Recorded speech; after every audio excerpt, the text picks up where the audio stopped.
রায়ানকে শায়েস্তা করে রায়ানকে নিয়ে বাড়ি ফিরল পারুল। খুশি হয়ে গেল রুক্মিণী সহ সবাই। হ্যাঁ বন্ধুরা, এমনটাই দেখা যাবে। তাই সম্পূর্ণ জানতে ভিডিওটিতে লাইক দিয়ে চ্যানেলটি সাবস্ক্রাইব করে দেখতে থাকুন। গল্পের শুরুতেই দেখা যাবে রুক্মিণী আর গোপাল যে হোটেলে উঠেছে, সেই হোটেলে অনেকগুলো কলকাতার ছেলে মেয়ে উঠেছে। তারপরে তারা গান গাইছিল। সেখানে রুক্মিণী এসে ওদের গান শুনতে থাকে। তখন সেখানে থাকে একটা মেয়ে বলতে থাকে, তোমার নাম কি? তখন রুক্মিণী বলতে থাকে, আমার নাম রুক্মিণী, আমরা কলকাতায় থাকি।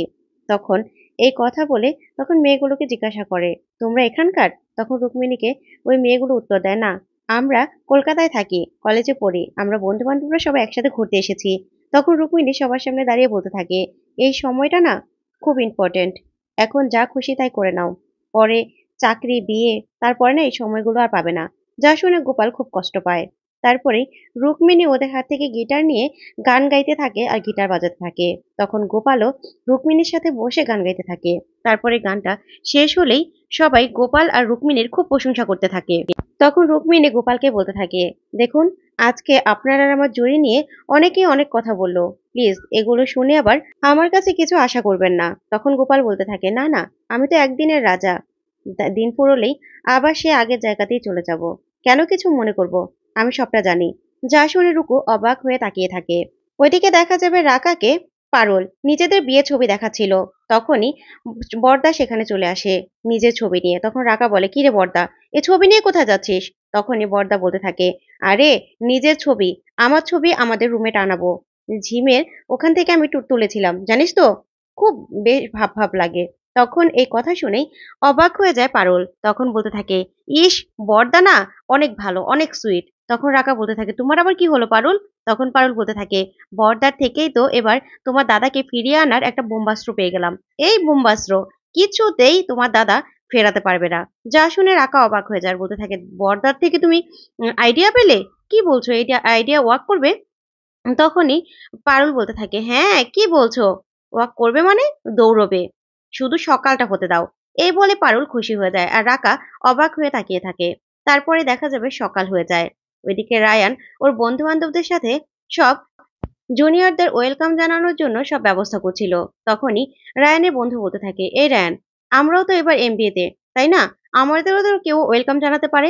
তখন রায়ান আর শিরিন বলতে থাকে, না না, আমরা কলেজেও সবার উপরে ছিলাম, এবার আমরা সেই একই ভার্সিটিতে পড়ছি, ভার্সিটিও আমাদের আর কলেজও আমাদেরই ছিল, বুঝতে পেরেছিস, আমরাই সব করব। এই বলে ওরা কাজ করতে থাকলে তখন সিকিউরিটি গার্ড চলে আসে। এসে রায়ানকে বলতে থাকে, রায়ান, তোমাকে একটা মেয়ে এটা পাঠালো। তখন রায়ান বলতে থাকে, আমার জন্য?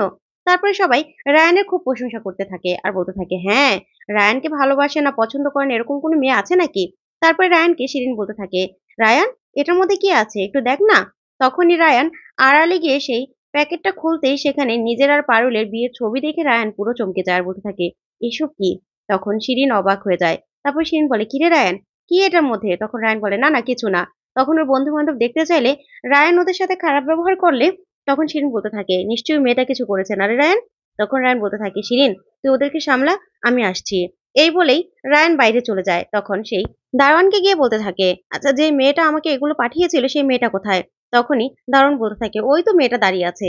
তখন পারুলকে একদম সদ্য বিবাহিত মেয়েদের মতো দেখে সিঁদুর পরা, শাখা পলা পরা দেখেই রায়ান চমকে যায়, বলতে থাকে, এই, তুই এরকম ভাবে শাড়ি পরে বিবাহিত সেজে তুই এখানে কেন এসেছিস, আর এসব কি পাঠিয়েছিস আমাকে? তখন পারুল বলতে থাকে, কেন, কেন রে, তুই যে বিবাহিত সেটা তোর বন্ধু বান্ধব জানে, সেজন্যই তো ছবিগুলো পাঠিয়েছি, দেখাসনি ওদের, যা গিয়ে দেখা। তখন রায়ান বলতে থাকে, পারুল, একদম ঠিক হচ্ছে না কিন্তু। তখন পারুল বলতে থাকে, শোন, এটাই না আমার কাছে ব্রহ্মাস্ত্র, এটা দিয়েই তোকে আমি বাড়িতে নিয়ে যাব। তুই কি ভেবেছিস তুই এখানে অবিবাহিত সেজে ঘুরবি, আর তোর যে একটা সদ্য বিয়ে করা বউ আছে সেটা কাউকে জানাবি না? তখনই রায়ান রেগে যায় আর বলতে থাকে, তুই কি ভেবেছিস তোর কথায় প্লাবিত হয়ে আমি বাড়ি চলে যাব? কিছুতেই না, আমিও বাড়ি যাব না, বুঝতে পেরেছিস? এই বলে ছবিগুলো ছিঁড়ে ফেলে রায়ান। তখন পারুল বলতে থাকে, আরে রায়ান বাসু, তুই কি ভেবেছিস এই ছবিগুলো ছিঁড়ে ফেললি আর তোকে তোকে আমি ছেড়ে দেব? কিছুতেই না। এরকম আরো ৫০০ ছবি প্রিন্ট করে ওই নারুদা বাইরে বসে আছে। তোর কি মনে হচ্ছে আমি ফাঁকা আওয়াজ দিচ্ছি? ফাঁকা আওয়াজ দিচ্ছি না। আর আমি না এই সবাইকে ডেকে ডেকে সেই ছবিগুলো বিলি করব। আর এখানে কলেজে টানিয়ে দেব। দেখি তুই যে এই যে অবিবাহিত সেজে ঘুরে বেড়াস না, মেয়েদের সাথে চিটিং করিস, মেয়েদের সাথে টাঙ্কি মারিস না, সেটা আজকে একদম ঘুচিয়ে দেব। তুই কি ভেবেছিস আমি তোকে ছেড়ে দেব? কিছুতেই ছেড়ে দেব না। তুই দেখবি, তুই দেখবি আমি কি করতে পারি।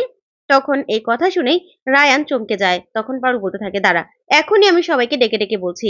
এই বলেই পারুল বলতে থাকে, কোথায় গো দাদা দিদিরা, শোনো রায়ান বাসু। তখনই রায়ান পারুলের মুখ চেপে ধরে আর বলতে থাকে, পারুল, একদম না, একদম না পারুল, তুই কি করতে চাইছিস তুই।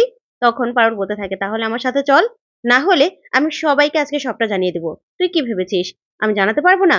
আমি সবাইকে জানিয়ে দেবো। তুই বিয়ে করতে পেরেছিস আর লুকিয়ে রাখবি? আজকে আমি সবাইকে ডেকে ডেকে বলবো রায়ান বাসুর সাথে পারুল চক্রবর্তীর বিয়ে হয়েছে। তখনই রায়ান ভয় পেয়ে যায়। তখন পারুল বলে, কি যাবি তো বাড়িতে, যাবি তো? তখন রায়ান পারুলের দিকে অবাক হয়ে তাকিয়ে থাকে। ওইদিকে দেখা যাবে বাড়িতে রুক্মিণী আর গোপাল আসে।